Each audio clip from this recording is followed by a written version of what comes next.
Phrases. A phrase is a collection of words that may have nouns or vowels, but it does not have a subject doing a verb.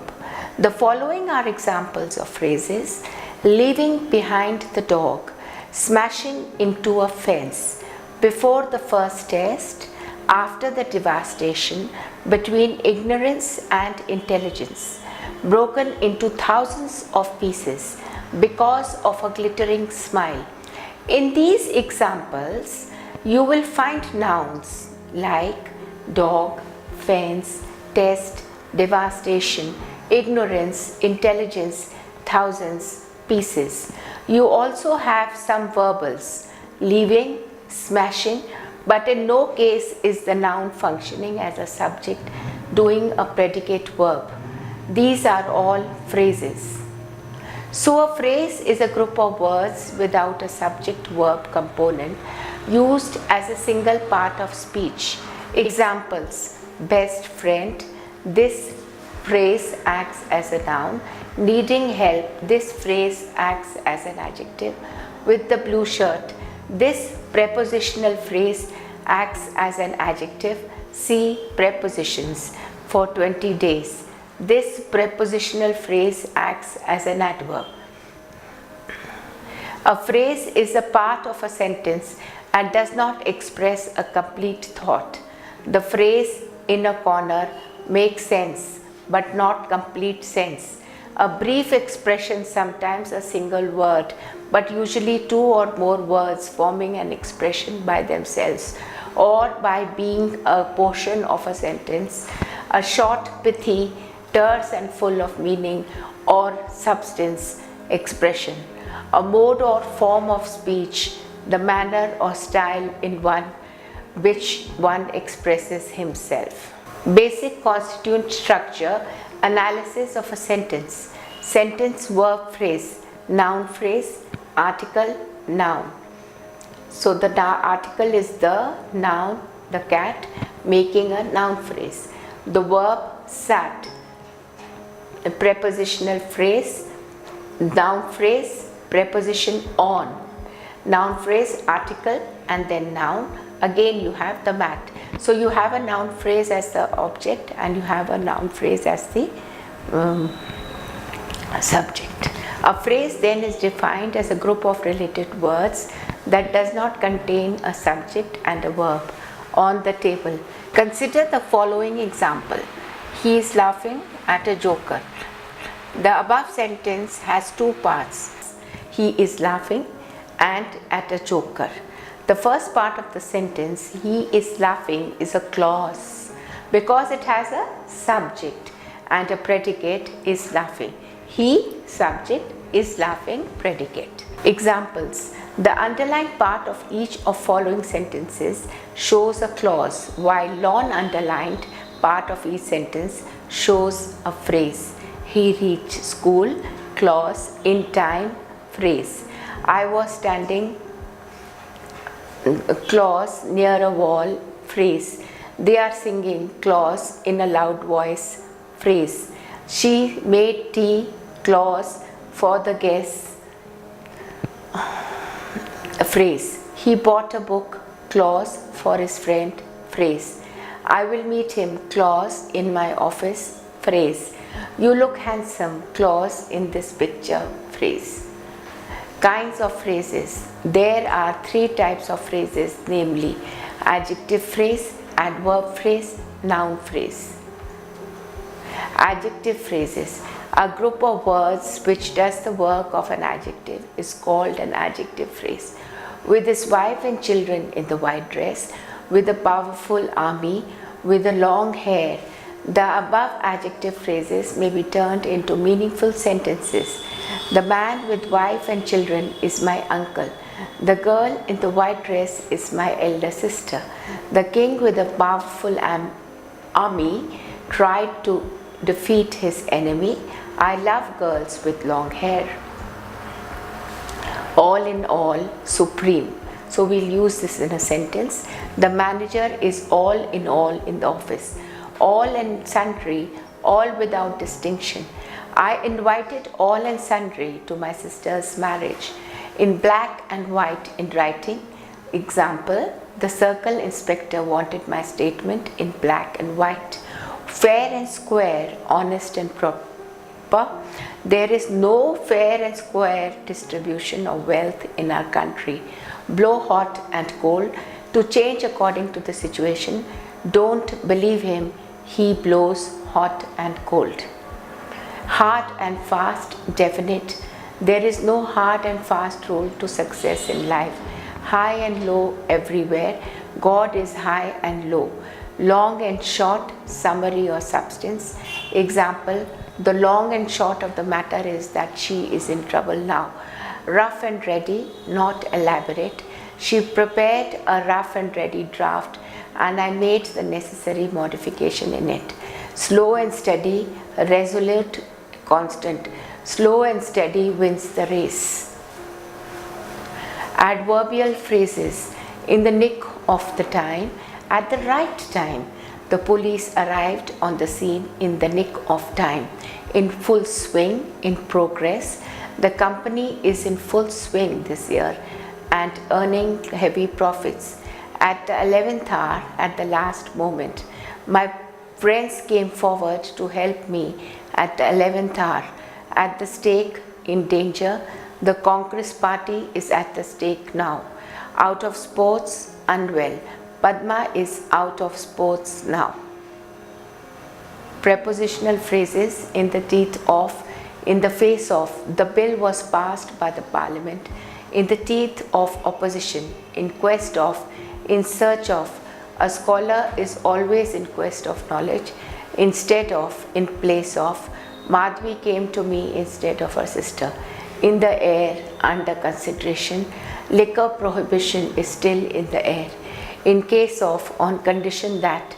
In case of any help, please ring me up. In the heart of, in the center of. Our college is situated in the heart of Hyderabad. In view of, considering. The security arrangements were tightened in view of the elections.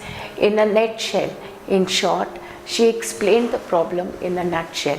In the nick of time, just in time. He reached the railway station in the nick of time. Idiomatic verbal phrases. Be up to, be equal to.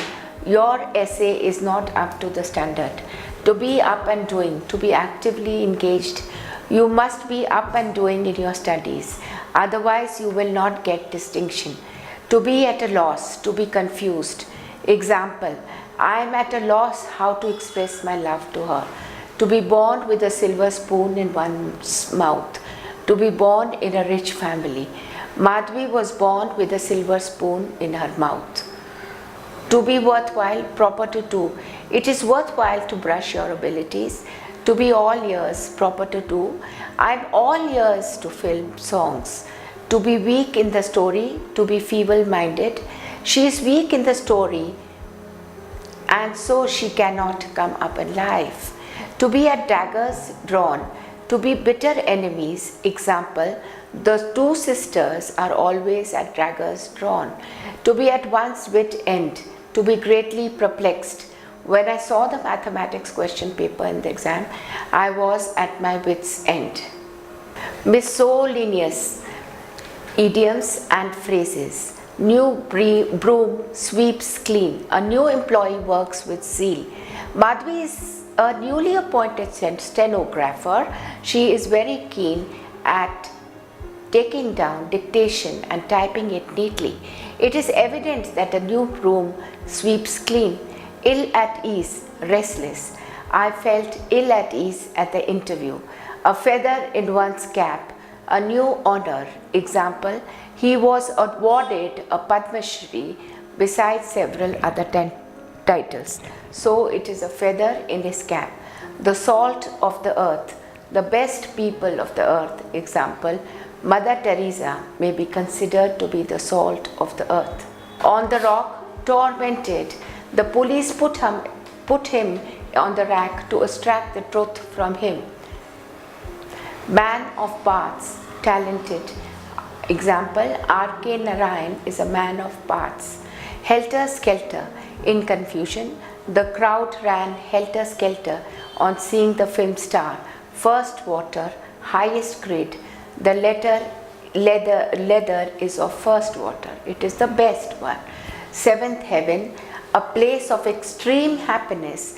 When Madhavi is with me, I feel like living in the seventh heaven. Highwayman, a robber.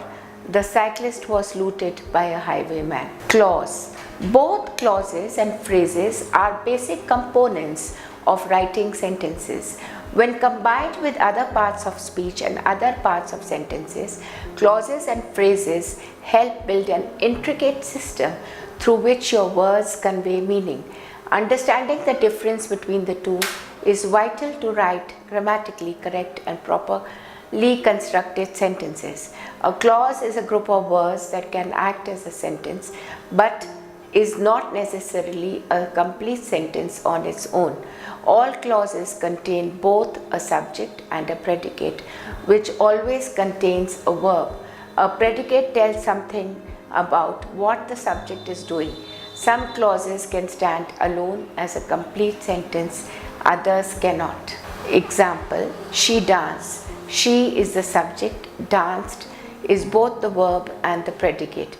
Even though the clause is only two words, it functions as an independent clause because it can stand alone as a sentence. While she is dancing, the audience cannot tear its eyes off her. In example 2, there are actually two clauses. The first, which is dancing, contains a subject, she, and a predicate is dancing, but it cannot stand alone as a sentence, making it a dependent clause. The second clause, the audience cannot tear its eyes off her, contains a subject, the audience, and a predicate, tear its eyes off her, and because it can function as a sentence on its own, is an independent clause. Review. A group of words which forms a part of a sentence and contains a subject and a predicate verb is called a clause. It can stand on its own. When I was walking in the street, that honesty is the best policy. Who speaks the truth? How to speak English correctly? Was she left with her parents? A subject-predicate pairing in a sentence is called a clause. A clause is thus a collection of words that has a subject that is actively doing a verb. The following are examples of clauses. Since she laughs at diffident men, I despise individuals of low character. When the saints go marching in, Obadiah Simpson is uglier than a raccoon because she smiled at him. Since she laughs at diffident men, I despise individuals of low character. When the saints go marching in, Obadiah Simpson is uglier than a rabbit raccoon because she smiled at him. The clause can stand by itself and form a complete sentence with punctuation. We call the clause an independent clause. The following are independent clauses. I despise individuals of low character. Obadiah Simpson is uglier than a rabbit raccooner. We could easily turn independent clauses into complete sentences by adding appropriate punctuation marks. We might say, I despise individuals of low character, or we might write, Obadiah Simpson is uglier than a rabbit raccoon. We call them independent because these types of clauses can stand independently by themselves without any extra words attached and be complete sentences. Dependent clauses have a subject doing a verb, but they have a subordinate conjunction placed in front of the clause. That subordinate conjunction means that a clause can't stand independently by itself and become a complete sentence. Instead, the dependent clause is dependent upon another clause. It can't make a complete sentence by itself, even though it has a subject doing a verb. Here are some examples. Since she laughs at diffident men, when the saints go marching in, because she smiled at him. A clause can be turned into a sentence. I saw Madhvi when I was walking in the street. Everyone knows that honesty is the best policy. I like those who speak the truth. I can teach you how to speak English correctly. Kinds of clauses. Clauses are divided into two classes, namely principal clause and subordinate clause. Principal clause. A clause which makes complete sense independently and stands by itself is called a main principle or an independent clause. I received a letter and replied to it. I tried my best, but I failed in my attempt. Subordinate clause. A clause which depends on some other clause for its meaning is called a dependent or subordinate clause. When I was walking in the street, that man is a social animal. If you are a post-graduation, before I saw her, till you understand better. Subordinate clauses can be turned into meaningful sentences. I saw Madhvi when I was walking in the street. Aristotle believed that man is a social animal. If you are a postgraduate, you are eligible for this post. She had stayed in Hyderabad for 2 years before I saw her. You must read the poem till you understand better. Kinds of subordinate clauses. Subordinate clauses can be divided into 3 clauses: noun clause, adjective clause, adverb clause. Noun clause, a group of words which contains a subject and predicate of its own and does the work of a noun is called a noun clause.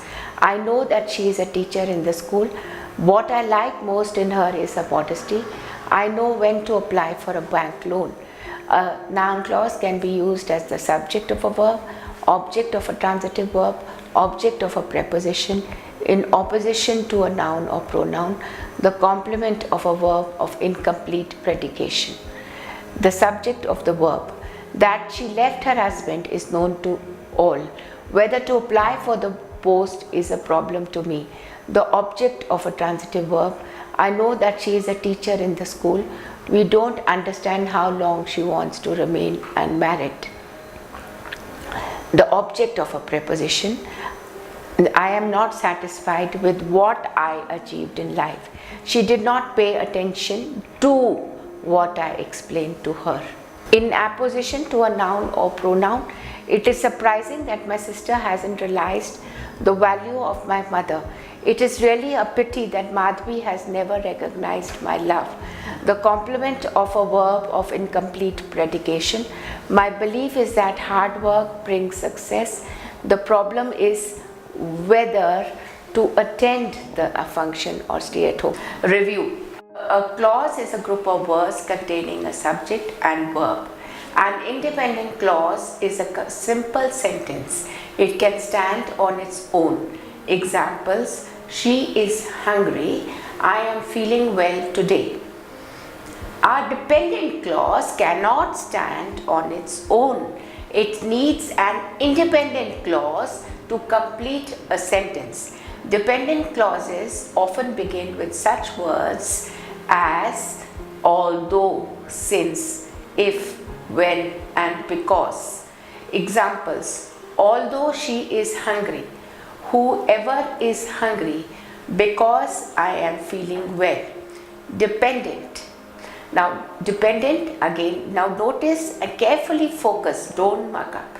Although she is hungry, dependent clause will come before the independent. She will give him some of her food. Whatever they decide, I will agree.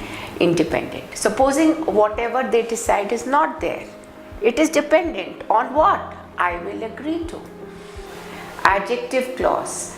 A group of words which contains a subject and a predicate of its own and does the work of an adjective is called an adjective clause. An adjective clause is introduced by relative pronouns like who, which, that, but, as, and relative adverbs like where, when, why. Now notice carefully, I have marked each and every relative pronoun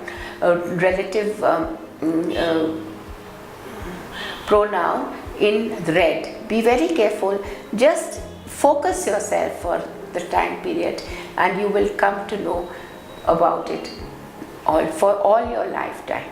The girl whom you saw in the park is my sister. The man who invited you to dinner is my uncle. The beautiful girl whose father is an accountant in the state bank is appearing for the IAS exam. This is the book that I told you about. Adverb clause, a group of words which contains a subject and a predicate of its own and does the work of an adverb, is called an adverb clause. I shall wait here till you return. If you know her name, please tell me. I stopped the work because I was very tired. Kinds of adverb clauses. Adverb clauses may be classified into 8 kinds, namely adverb clause of time, adverb clause of place, adverb clause of purpose, adverb clause of cause, adverb clause of condition, adverb clause of result. Okay, adverb clause of comparison, adverb clause of supposition or concession. Now it's very simple. Now just see: time, place, purpose, cause, condition, result, comparison, concession. CCU, TPP, CCR, CC. Adverb clause of time. A clause which is used to indicate time is called an adverb clause of time. An adverb clause of time is introduced by conjunctions like when, whenever, before, after, as, since, till, once. Example: I felt very happy when I saw Madhavi. Whenever you want to marry, please remember me. I had never thought of marriage before I saw Uma. I lost happiness in life after Padmaja had died. Adverb clause of place. A clause which is used to indicate place is called an adverb clause of place. A clause of place is introduced by where, wherever. Where there is a will, there is a way. Wherever you go, I will continue to love you.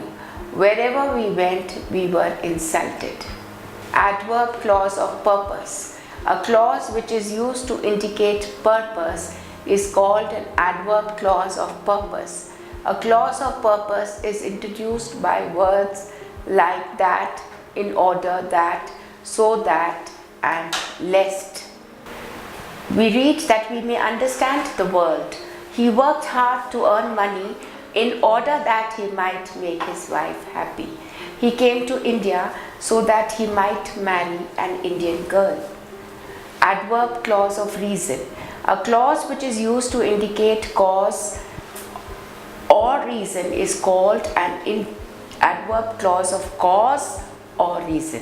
What is the cause behind?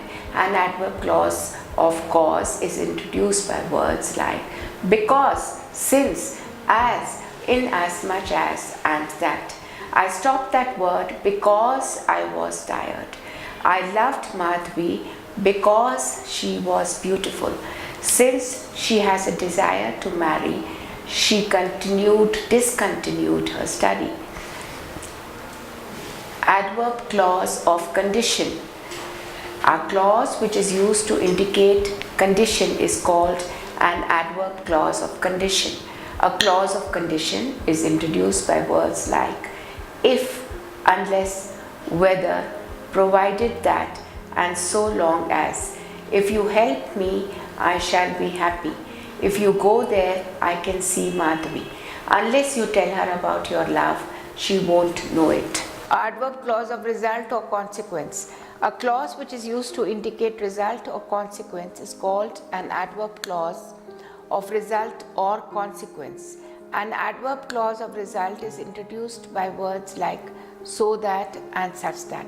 Madhvi was so beautiful that I loved her at first sight. She sang so beautifully that we were impressed very much. I spoke to her in such a way that she wanted to see me again. Adverb clause of comparison. A clause which is used to indicate comparison is called an adverb clause of comparison. An adverb clause of comparison is introduced by words like as, so as, and than. Example: Madhvi is as beautiful as Padmaja. India is not so rich as America. She was much happier than I imagined. We are not so foolish as they think. adverb clause of supposition or concession. A clause which is used to indicate supposition or concession is called an adverb clause of supposition or concession. An adverb clause of supposition is introduced by words like though, although, even if, while, and whereas. Though she is clever, she is not proud. Although I tried hard, I could not succeed in my attempt. Even if you were a beauty queen, I can't marry you. Note, an adverb clause does the work of an adverb. An adjective clause does the work of an adjective. A noun clause does the work of a noun. Some clause can be used as a noun clause, adjective clause, or an adverb clause. I know where I can get the book, noun clause. I know the bookstall where I can get the book, adjective clause. I went where I can get the book, adverb clause. Idioms. Idioms and phrases are recognized through experience. Sometimes ordinary words fail to embody the experience or catch the spirit of the special situation. Idioms and phrases are meant for such situations. They enrich a language. Thus, in order to have a native's command over English, it is necessary to understand idioms. The Oxford Dictionary of Current Idiomatic English defines an idiom by calling it as a combination of two or more words which function as a unit of meaning, as opposed to non-idiomatic expressions which are made up of distinct meaningful parts. Thus, often the unit of meaning is different from what the words actually suggest. For example, the expression blue blood does not mean the blood is blue, but it means to belong to a royal family. Similarly, the apple of discord does not imply any real apple. It means a cause of quarrel. Or Pandora's box means a cause of several problems and does not imply any real box, though it has an association with the box of Pandora. The experience comes out in an idiom in a standardized form. The test is usually set in two forms, either in direct multiple choice or in a sentence form. Every language has its own idioms, and they are an integral part of the language. They add beauty and charm to the language. Some of the idioms are to break the ice, to be the first to say or something hoping that other will join you. To have a chip in your shoulder describes a person who is angry and defensive or who is always ready to argue or fight. Hold your horses, be patient, wait a minute, over the hill, old or too old to do something, on cloud 9, very happy or excited, pulling your leg, teasing. So just if you read it, you can put them in sentences of your own, and within 5 minutes you will be able to learn about 5 to 10 idioms. Just as each person has a unique characteristic signature, each language has its unique idioms. In fact, the word idiom comes from the Greek word idio, meaning a unique signature. Idioms may be defined as expressions peculiar to a language. Idioms. In spite of all his bragging, he had to eat a humble pie, to apologize humbly, to yield under humiliating circumstances. So the idioms have to come very carefully in the sentence. He is not worth his salt, unique, worthless, if he fails at this juncture. I've been on cloud 9 all day. When my dad found out, he blew his top.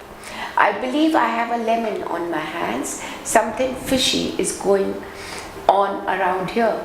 John is one of those fair weather friends. We are just shooting the breeze for a while. Why don't you just zip your lip, buddy? The class is going to have to be all ears today. That poor guy is all washed up. Idiomatic, noun and adjective phrases. An apple of discord, cause of contention or quarrel. Miss Madhavi is an apple of discord in our college, the apple of one's eye, very dear. Padmaja is an apple of a father's eye, animal spirits having vigor and health.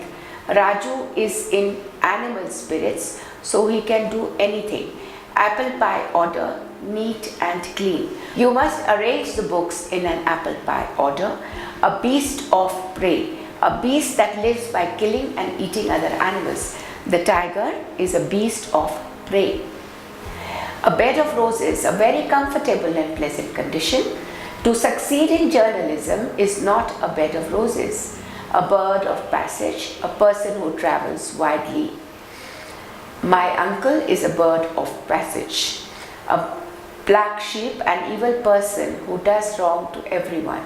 We should be aware of black sheep in society. A blue stocking, a lady who pretends to have literary taste. The students in this class are a blue stocking, a big gun, a person of great importance.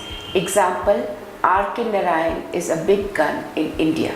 Idiomatic pairs noun, bread and butter, material welfare, provision. The government must provide for bread and butter to every citizen, body and soul entirely. You must put your body and soul in your work. At the beck and call, be ready at the service. My servant is always at my beck and call. To play ducks and drakes, to waste money. He spent all the money by playing ducks and drakes. Through fire and water, through every sort of difficulty, my mother went through fire and water in life. I have gone through fire and water while doing this project. You can make hundreds and thousands of sentences. You must try and do it.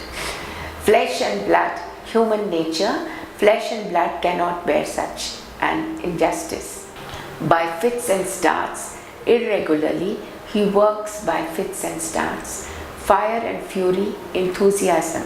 The Telugu Desam Party leader, Mr. N.T. Rama Rao's speech was full of fire and fury.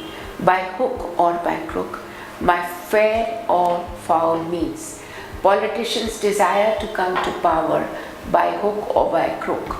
Heart and soul, earnestly. I am working heart and soul to complete the grammar script.